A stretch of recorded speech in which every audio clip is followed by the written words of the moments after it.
हम सब लोग यहाँ अजय मंडल जी के चुनाव में उनका समर्थन करने के लिए, उनको जिताने के लिए यहाँ एकत्र आए हैं। मैं देख रहा हूँ इतनी गर्मी में इतनी बड़ी सभा, आप लोग काफी समय पहले आ गए और जमे हुए हैं, डटे हुए हैं और उत्साह से भरे हुए हैं, उमंग से भरे हुए हैं। मैं आप में ऊर्जा भी देख रहा हूं, एक उत्साह देख रहा हूं। यह उत्साह मुझे आश्वस्त कर रहा है कि आप सब लोगों ने अजय मंडल जी को दिल्ली भेजने का निर्णय ले लिया है, यह स्पष्ट मुझे दिख रहा है। मित्रों, अजय मंडल जी को दिल्ली भेजना यह लक्ष्य तो है, लेकिन यही सिर्फ लक्ष्य नहीं है। हमारा लक्ष्य अजय मंडल जी को भेजकर तीर के निशान पर अपनी उंगली बटन दबाकर हमें अपने आप को नरेंद्र मोदी जी के विकसित भारत के संकल्प को पूरा करना है और उसको आगे बढ़ाना है। और जब मैं विकसित भारत की बात करता हूं तो मैं आपके सामने यह भी बताना चाहता हूं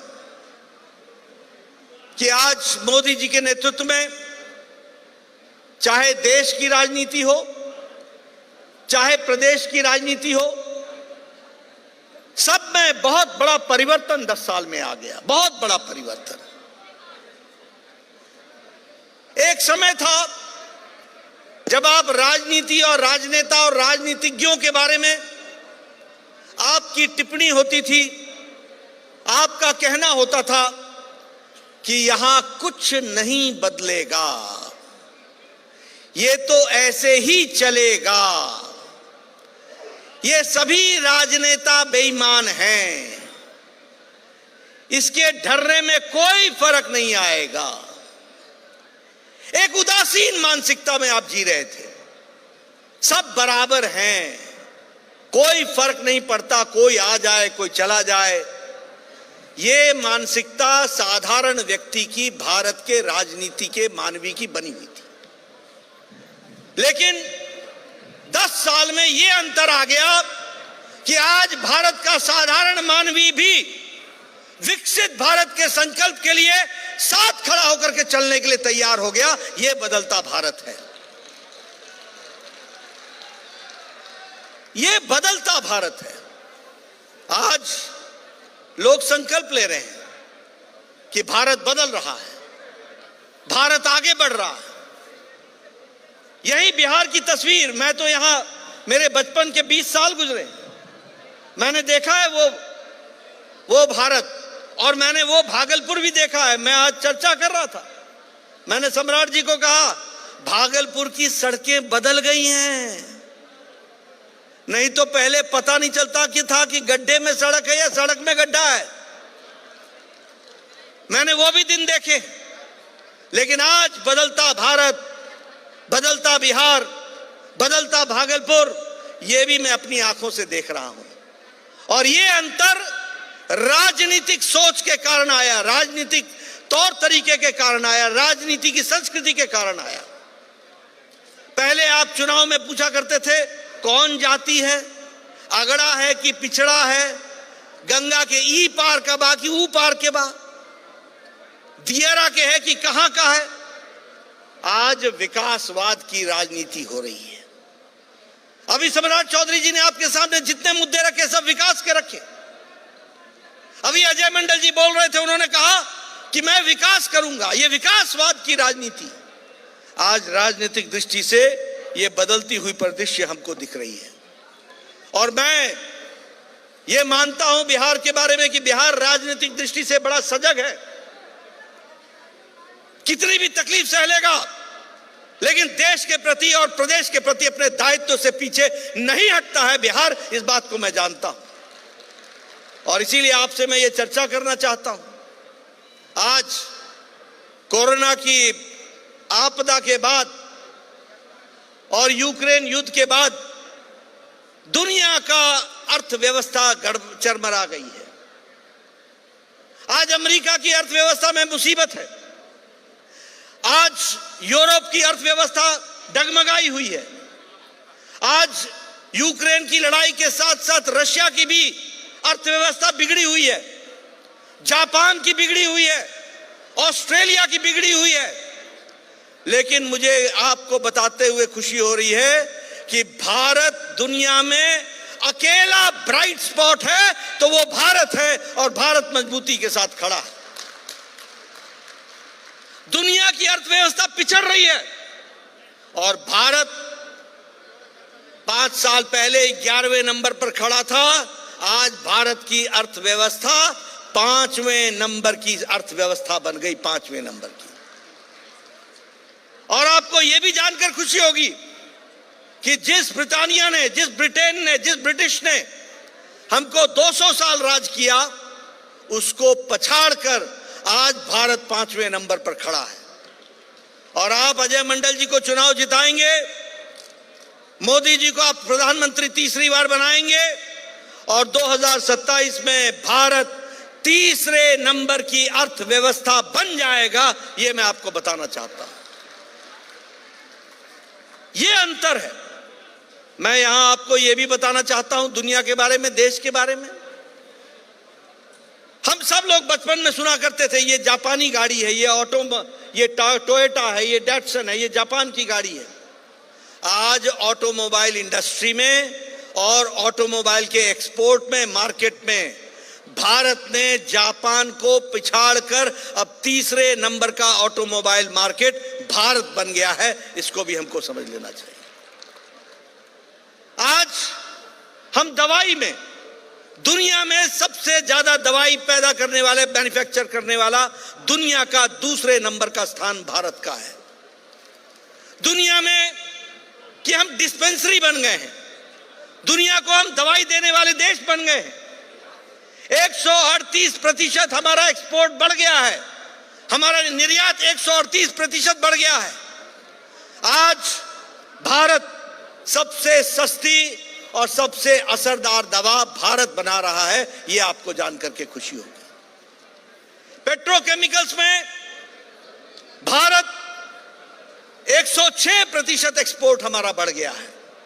और आपको जानकर के यह भी खुशी होगी, मैं कई बार सुनाता हूं, आप लोग 10 साल पहले दीपावली में जो गणपति लाते थे ना, वो गणपति चाइना से बन के आती थी। आपके घर में विराजमान गणपति भी चाइना की थी। ये मोदी जी ने कहा कि हमको आत्मनिर्भर भारत बनाना है, और आज खिलौने बनाने में और टॉय इंडस्ट्री में भारत दुनिया में 3 गुना एक्सपोर्ट अपना बढ़ गया और हम आगे बढ़ चले हैं। इसको भी हमको ध्यान में रखना चाहिए। मैं आपके साथ इसको आत्मसात करते हुए बताना चाहता हूं, आपके हाथों में, सबके हाथों में मोबाइल है। आज से 10 साल पहले इसी मोबाइल पे लिखा होता था मेड इन चाइना, इसी मोबाइल पे लिखा होता था मेड इन कोरिया, इसी मोबाइल पर लिखा होता था मेड इन जापान। आज आपके पास जो भी मोबाइल है उस पर लिखा हुआ है मेड इन इंडिया। आज 97% मोबाइल भारत में बन रहा है। आज एप्पल का मोबाइल भी भारत में बन रहा है। आज भारत आत्मनिर्भर की ओर किस तरीके से आगे बढ़ा है, यह भी आप देख रहे हैं। मैं यहां आपको यह भी बताना चाहूंगा, मैं अभी आ रहा था तो मैं देख रहा था हर गंगा पर, हर जगह पर पुल बन रहे हैं, हाईवेज बन रहे हैं, सड़कें बन रही हैं। आपको जानकर खुशी होगी कि पिछले 10 साल में 1,56,000 किलोमीटर की नेशनल हाईवे बनी है देश में। 1,56,000 किलोमीटर, हर जगह हाईवे, एक्सप्रेसवे, इसको बढ़ाने का काम किया है तो हमारी सरकार ने किया है। मैं अगर रेलवे की बात करूं तो रेलवे में भी 51,866 किलोमीटर का रेलवे ट्रैक नया बिछाया गया। इसको भी हमको ध्यान में रखना है। रेलवेज, एयरवेज, हर दृष्टि से, विकास की दृष्टि से काम चल रहा है। मैं अभी हमारे सम्राट जी आपसे बातचीत कर रहे थे, उन्होंने आपके सामने आम आदमी के, साधारण मानवीय के बारे में बातचीत की। मैं कहना चाहूंगा कि मोदी जी के राज में और यहां पर हमारे एनडीए की डबल इंजन की सरकार में गांव, गरीब, वंचित, पीड़ित, शोषित, दलित, युवा, किसान, महिला, इनको अगर किसी ने ताकत दी है तो नरेंद्र मोदी जी की नीतियों ने ताकत दी है। ये हमको ध्यान रखना चाहिए। अगर मैं गांव की बात करूं, यहां बैठे हैं सब एमएलए, इनसे पूछिएगा। मैं 1993 में एमएलए बन गया था, 1993 में। एक पंचायत में विकास के लिए 2 से 2.5 लाख रुपए आया करते थे, और आज सम्राट जी, मेरे को आप करेक्ट कीजिएगा, एक एक पंचायत में आज 3 से 5 करोड़ रुपए विकास के लिए आ रहा है। एक एक पंचायत 3 से 5 करोड़। 1.5 लाख पंचायतों में, 1.5 लाख पंचायतों में आज ऑप्टिकल फाइबर से उसको जोड़ दिया गया है और गांव को में कॉमन सर्विस सेंटर खोल दिया गया है। आज गांव का विकास हो रहा है। अगर मैं बात करूं प्रधानमंत्री गरीब कल्याण अन्न योजना, आप लोगों ने हाथ उठा करके बताया कि कैसे 5 किलो गेहूं या 5 किलो चावल और 1 किलो दाल मिल रही है। लेकिन यह प्रधानमंत्री गरीब कल्याण अन्न योजना यही नहीं रुक रही है। 2019 तक, 29 तक, अगले 5 साल का भी मोदी जी ने 2024 के अंतिम कैबिनेट में तय कर दिया कि हम 5 साल फिर से प्रधानमंत्री गरीब कल्याण अन्न योजना चलाते रहेंगे और गरीबों को अन्न खिलाते रहेंगे। इसका अंतर क्या पड़ा है? इसका अंतर यह पड़ा है कि इंटरनेशनल मॉनिटरी फंड IMF और नीति आयोग ये बोलता है कि भारत के 25 करोड़ लोग गरीबी की रेखा से ऊपर आ गए और भारत की अति गरीबी 1% से भी कम हो गई। ये आज बदलता भारत है, इसको हमको समझना चाहिए। ऐसा भारत बन रहा है।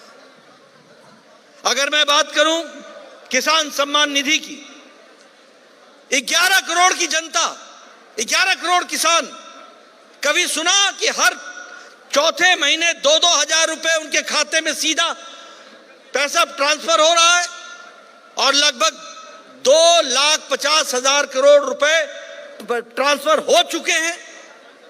2-2 हजार रुपए प्रधानमंत्री किसान सम्मान निधि में हर साल 6,000 रुपए किसानों को मिल रहा है। अगर मैं प्रधानमंत्री आवास योजना की चर्चा करूं तो मैं आपके सामने बताना चाहूंगा, आज ये हमारे सम्राट जी भी MLC लंबे समय से हैं, हमारे बाकी लोग भी MLC MLA हैं। मैं आपको बताना चाहता हूं, जब हम लोग शुरू में MLA बने 93, 94, 98 तक, तो हम लोगों को 2 मकान पंचायत में मिलते थे। इंदिरा आवास योजना में 2 मकान, 2। हमारा BDO आके हमको बोलता था कि आप तय करो 2 मकान किसको देना है, और मैं कहता था भैया ये तू ही रख ले, 1 अनार 100 बीमार, मैं कहां बांटूंगा ये 2 मकान।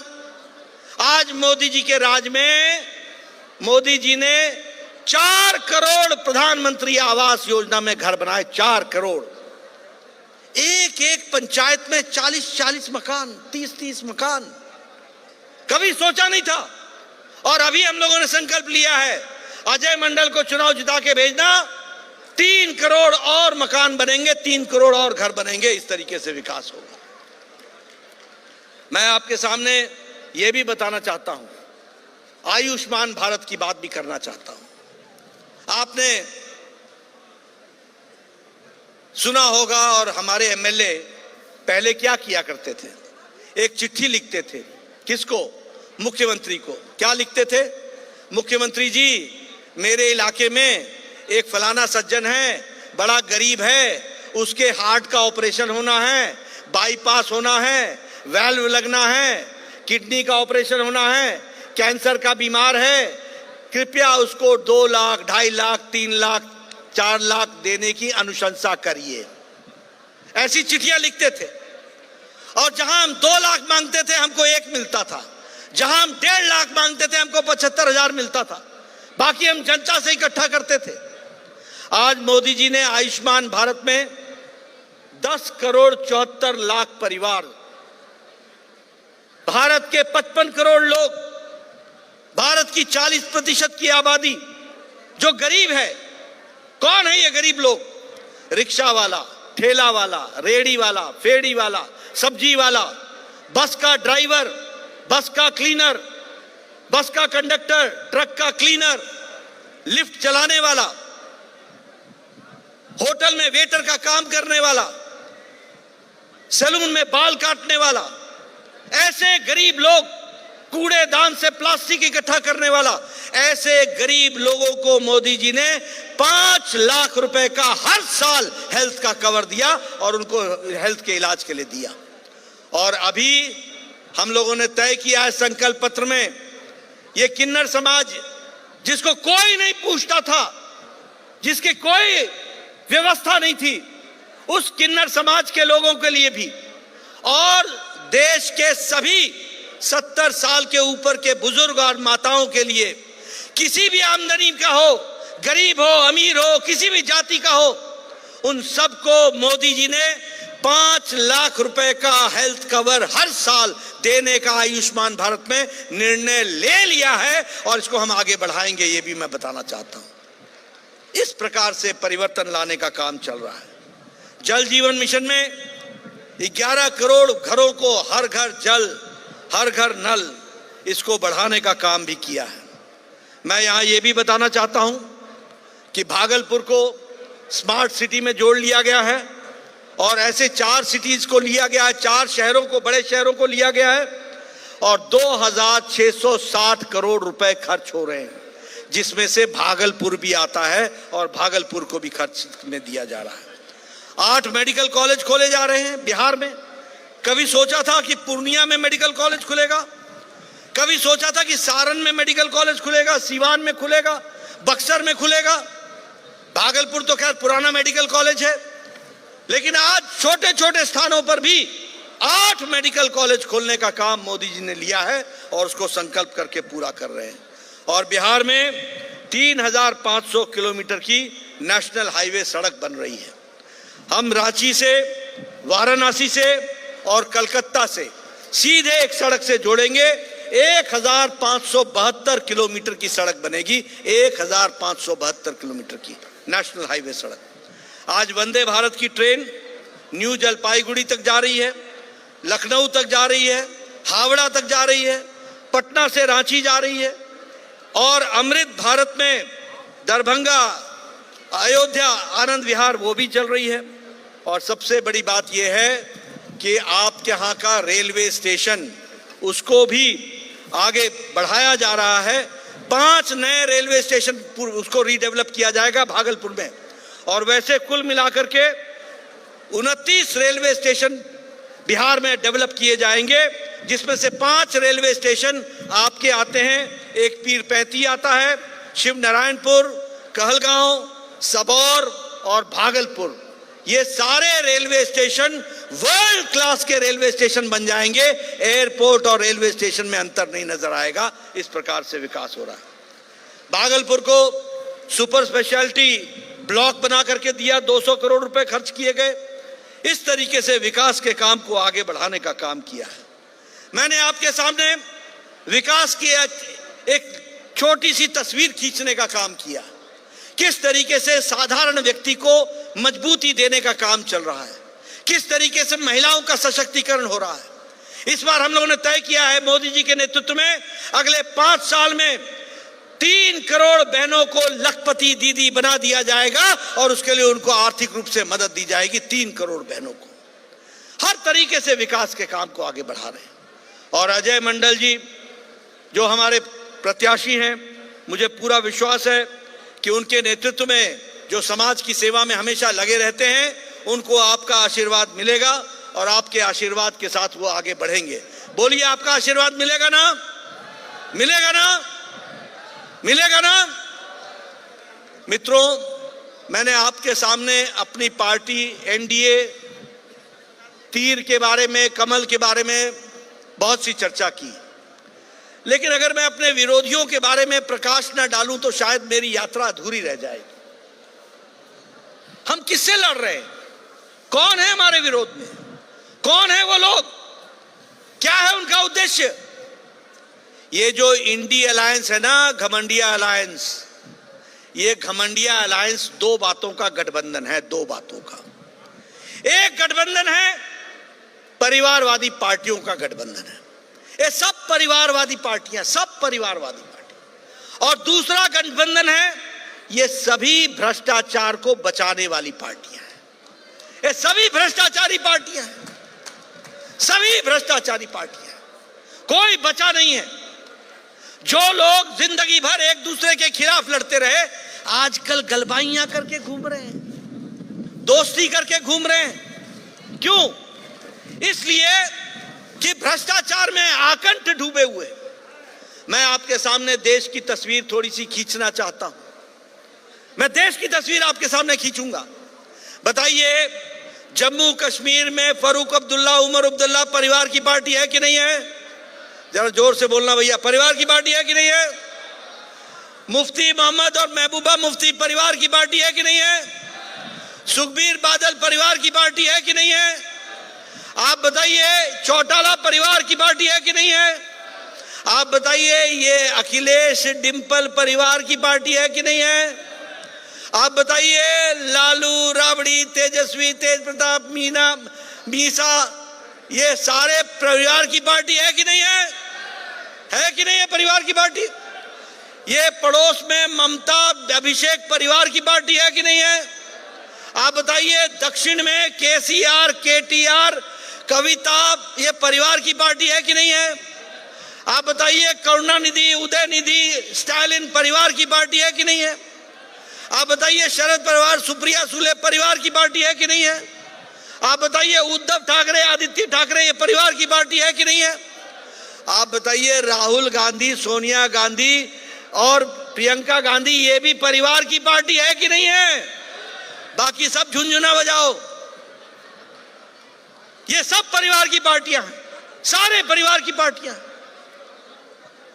और मैं आपसे पूछना चाहता हूं, बताइए, कांग्रेस पार्टी ने, और ये सब भ्रष्टाचारी पार्टी हैं, बताइए कांग्रेस पार्टी ने ये कोयला का घोटाला किया था कि नहीं किया था? जरा जोर से बोलना, कोयला का घोटाला किया था?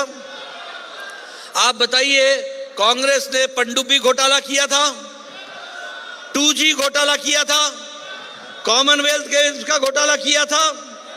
आप बताइए, इन्होंने अलकतरा घोटाला किया था? आप बताइए, इन्होंने ये ऑगस्टा वेस्टलैंड का घोटाला किया था? इन्होंने ना अंतरिक्ष छोड़ा, ना आसमान छोड़ा, ना समुद्र छोड़ा, ना धरती छोड़ी, ना पाताल छोड़ा, सब जगह भ्रष्टाचार ही भ्रष्टाचार किया।